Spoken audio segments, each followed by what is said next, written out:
नमस्कार दोस्तों, हमारे YouTube चैनल पर एक बार फिर आपका स्वागत है।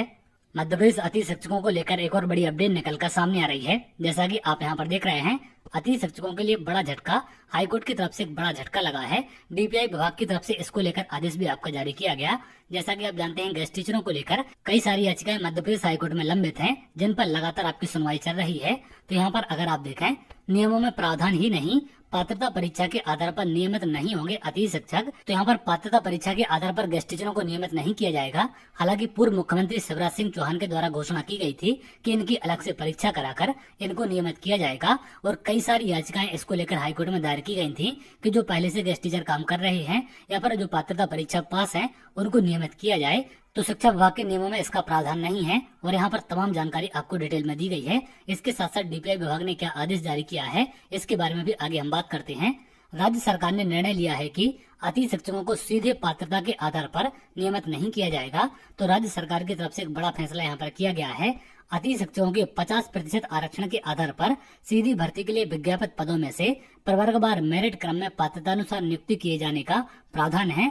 राज्य सरकार ने उच्च न्यायालय खंडपीठ में अति शिक्षकों की याचिका की सुनवाई के बाद नियमों का उल्लेख करते हुए याचिकाकर्ताओं के नियमितीकरण के आवेदन को निरस्त कर दिया। तो इनकी याचिकाओं का उल्लेख करते हुए इनके आवेदन को निरस्त कर दिया गया है, जिसमें नियमितीकरण की मांग गेस्ट टीचरों के द्वारा की गई थी। यहाँ पर और नीचे तमाम जानकारी है। सीधी निवासी मनीष कुमार गुप्ता और अन्य ने उच्च न्यायालय खंडपीठ जबलपुर में अति शिक्षकों को नियमित करने के संबंध में याचिका लगाई थी। हाईकोर्ट ने राज्य सरकार को इस मामले में सुनवाई के बाद नियमानुसार निर्णय करने के निर्देश दिए थे।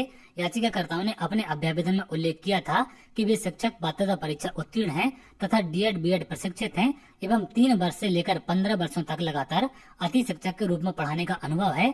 अन्य राज्यों में भी अति शिक्षकों को नियमित किया गया है। इस आधार पर याचिकाकर्ताओं ने नियमित करने की मांग की थी।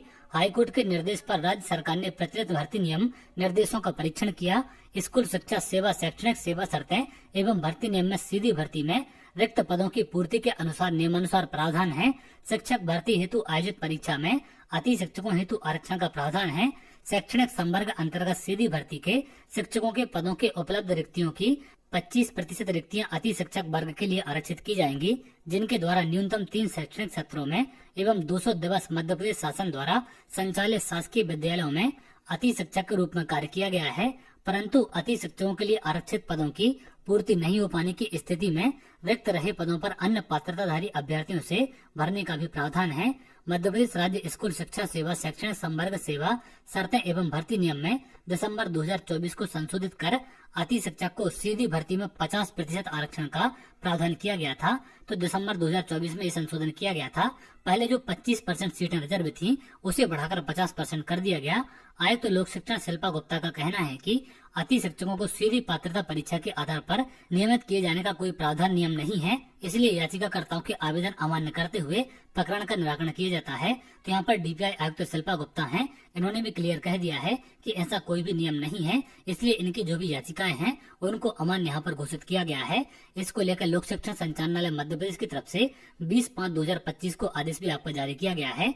याचिकाकर्ता मनीष कुमार गुप्ता, जैसा कि मैंने यहाँ पर आपको जानकारी दी है, इनके द्वारा जो याचिका लगाई गई थी इसका निराकरण यहाँ पर कर दिया गया है, और डिटेल में तमाम जानकारी आपको यहाँ पर दी गई है कि किस भर्ती नियम के तहत कौन सा प्रावधान है, उसी के आधार पर यहाँ पर भर्ती की जानी है। यहाँ पर आप देख सकते हैं 50% आरक्षण का प्रावधान किया गया है। इसमें कंडीशन आपकी 3 शैक्षणिक सत्र और 200 दिन कम से कम होने चाहिए। तो इनको 50% सीटों के अंतर्गत भर्ती में शामिल किया जाएगा, लेकिन इनको नियमित नहीं किया जाएगा। ये कंडीशन विभाग की तरफ से और हाईकोर्ट दोनों की तरफ से क्लियर कर दी गई है। तो जो भी याचिकाएं हाईकोर्ट में लंबित थी उनका लगातार निराकरण आपका हो रहा है, और इस प्रकार के आदेश भी डीपीआई से जारी किए जा रहे हैं। तो चलिए आगे जो भी अपडेट होगी मैं आपको जरूर शेयर करूंगा। अगर आप ऐसी जानकारी चाहते हैं तो हमारे चैनल के साथ जुड़ सकते हैं, जिससे और भी इम्पोर्टेंट अपडेट आपको मिल सके।